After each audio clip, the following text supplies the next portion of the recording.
The live TV, सच सबसे आगे।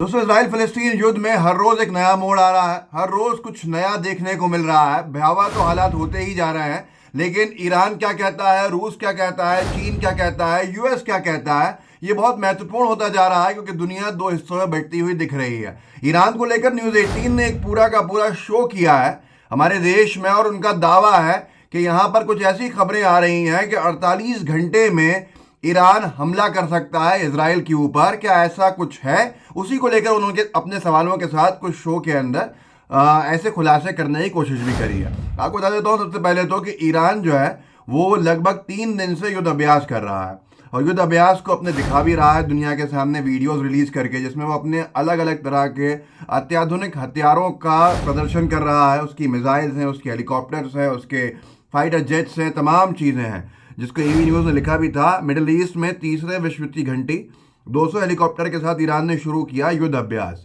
और उस युद्ध अभ्यास में भास्कर ने यह भी लिखा, जो दुनिया में सब तरफ छपा, कि इजराइल की जो मिसाइल है उसकी सटीकता साबित करके इजराइल ने दिखाया है। अब उसी सब को लेकर जिस तरह से तारों को जोड़ने की कोशिश करी है इजराइल में, ईरान का हाहाकार करके न्यूज़ 18 ने एक शो किया। उसमें कुछ बातें डिस्कस हुई हैं, और ये ट्विटर सोशल मीडिया के ऊपर भी साफ साफ देखने को मिल रहा है कि ऐसा लगता है जब ज़्यादा वोकल जो है वो ईरान है इस पूरे युद्ध में। ईरान के जो विदेश मंत्री हैं उन्होंने यूनाइटेड नेशन में जाके साफ कहा भी है कि हम खामोश नहीं रहेंगे अगर ये युद्ध बढ़ता है, तो हम नहीं चाहते युद्ध बढ़े, और यूएस अगर इसमें अपना हस्तक्षेप नहीं रोकता है, जो नरसंहार हो रहा है, तो फिर हम जवाब देने के लिए सक्षम हैं। इस तरह के बयान उनके आ भी चुके हैं। तो एक महत्वपूर्ण प्लेयर के तौर पे आप हिजबुल्लाह को देख ही रहे हैं, जो ईरान की का ही एक तरह का सब्सिडरी कहलाता है, और ईरान हिजबुल्लाह के पीछे है ऐसा सब कहते हैं। रशिया के साथ भी हिजबुल्लाह ने मिलकर आईएसआईएस के खिलाफ पूरा जंग लड़ने का काम किया था। वो हिजबुल्लाह निरंतर हमलावर भी है इसराइल के ऊपर, जो लेबनान की बॉर्डर है वहाँ से, जिससे कि गाज़ा पे इसराइल का वो फोकस नहीं बन पाया है। लोगों का मानना है, जो वॉर एनालिस्ट हैं, जैसा बन सकता था, और तबाही जिस स्तर की और हो सकती, तबाही तो बेशक बहुत हुई है, न जाने कितने बच्चे ख़त्म हो गए हैं, तो आपके सबके सामने 3000 से अधिक हैं, उनसे बड़े जो हैं वो 4000 से अधिक हैं, वो सारी चीज़ें हैं। लेकिन ईरान का 48 घंटे का जो युद्ध है वो इसलिए कहा जा रहा है क्योंकि उसका युद्ध अभ्यास शायद 48 घंटे में ख़त्म होने वाला है। ये इनका कहना है न्यूज़ 18 का कि 80 अड्डों पर गिरेंगी 200 मिसाइल, सवाल पूछा है। और ये 80 अड्डों के ऊपर क्या 200 मिसाइल से हमला करने वाला है ईरान? ये सवाल पूरे सोशल मीडिया के ऊपर तेज़ी के साथ वायरल है। असल में ईरान शुरू से वोकल रहा है इस लड़ाई में। सऊदी वोकल रहा है आलोचना करते हुए इजराइल की। उसके साथ साथ फिर तुर्की के जो राष्ट्रपति हैं तैयब एर्दोगान, उनका भी एक बहुत बड़ा भाषण सामने आया है, जिसमें वो साफ कह रहे हैं कि ये जो सब हो रहा है, बच्चों को मारा जा रहा है, ये हम इसकी निंदा करते हैं और हम इसके ऊपर चुप नहीं बैठेंगे। इस तरह की चीज़ें तमाम जो हैं वो सामने आई हैं। हिजबुल्लाह की तरफ से तो आपने देख ही लिया है किस तरह की की कार्रवाई करने की बात कही गई है।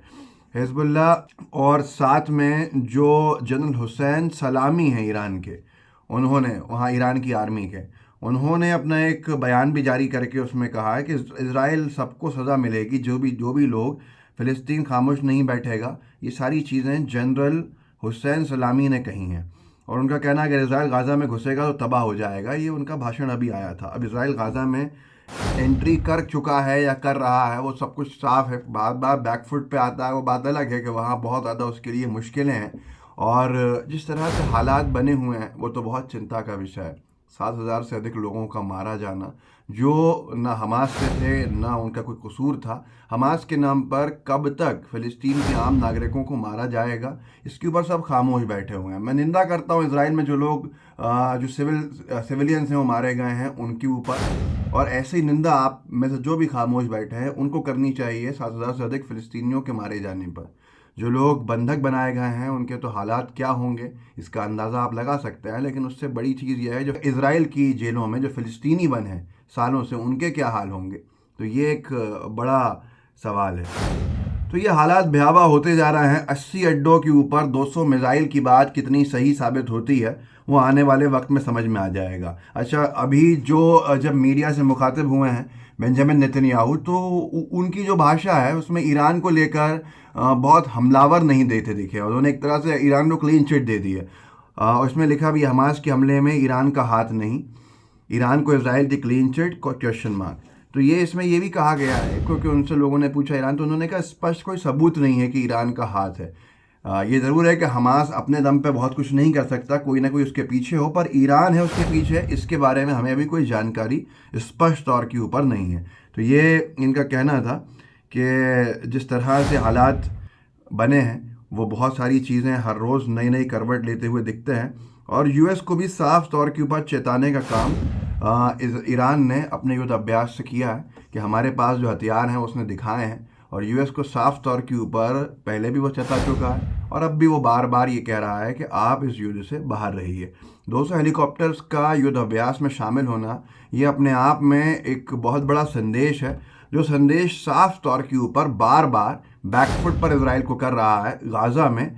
ऐसा न्यूज़ 18 ने भी लिखा है कि बैकफुट पर क्या इजराइल है। ये सारी चीज़ें हैं जिसके अंदर जो सटीक गोलाबारी है वो सबसे ज़्यादा चर्चा का विषय बनी है। ईरान के जो टारगेट हिट्स करे हैं उसने अपने युद्ध अभ्यास के दौरान वो वीडियोस जारी किए हैं, वो एक बहुत कुछ चर्चा का विषय बनने के लिए काफ़ी वैसे भी था। उसके अलावा ईरान के का हिजबुल्लाह कनेक्शन सब जानते हैं। हिजबुल्लाह के बारे में कहा जा रहा था कि उसने हमले कम कर दिए हैं, लेकिन हिजबुल्लाह ने वीडियो जारी किया है जिसमें हिजबुल्लाह का जो चीफ है वो जाते हुए दिख रहा है हिजबुल्लाह के झंडे के सामने से। झंडे के ऊपर बंदूक है और हिजबुल्लाह लिखा हुआ है, अरबी में पीले रंग का बैकग्राउंड है, काले रंग से लिखा है, और कोई ना कोई बड़ा संदेश युद्ध स्तर का इस वीडियो में दिया जा रहा है। ये हर कोई दावा कर रहा है सोशल मीडिया के ऊपर। अब यहाँ पर लगभग जो बमबारियाँ हुई हैं उसमें 21,000 लोग घायल हो चुके हैं, लेकिन उसके साथ साथ ईरान ने अपनी एक मिसाइल का प्रदर्शन किया है, जिस मिसाइल का रेडियस बहुत बड़ा है मारने का, डायमीटर जो है उसका, और रेंज भी बहुत लंबी है और सटीकता बहुत ज़्यादा है। अच्छा, इस युद्ध में ईरान को लेकर एक और विषय सामने आया, एक और बात सामने ये आई है कि जैसे यूएस ने अपने नेवल जो शिप्स हैं, उसके नेवी के शिप्स जो हैं, जो जहाज़ हैं युद्ध के, वो है इजराइल को सपोर्ट देने का काम जिससे किया है, उन्होंने वो भूमध्य सागर के अंदर अपने जिस तरह के जो जहाज़ हैं वो खड़े किए हैं कि वो कहीं ना कहीं से बैक सपोर्ट दें इजराइल को अगर फ़िलिस्तीन हावी होता है। लेकिन वहीं पर ईरान को भी सुरक्षित रखने के लिए चीन ने अपने जहाज़ भेज दिए, और ये भी कहा जा रहा है कि फ़ारस की खाड़ी के अंदर कि ये फ़ारस की खाड़ी में चीन ने अपने जहाज़ पहली बार भेजा। तो चीन अपने वाटर्स में काम करता आया है, लेकिन चीन के जहाज़ों का यहाँ होना किसी बड़े युद्ध का संकेत दे रहा है। इस वीडियो को आगे बढ़ाइएगा और लोगों को जागरूक ज़रूर कीजिएगा। लाइव टीवी को सब्सक्राइब भी कीजिए, बेल आइकन भी दबाइए। जय हिंद, जय भारत। द लाइव टीवी, सच सबसे आगे।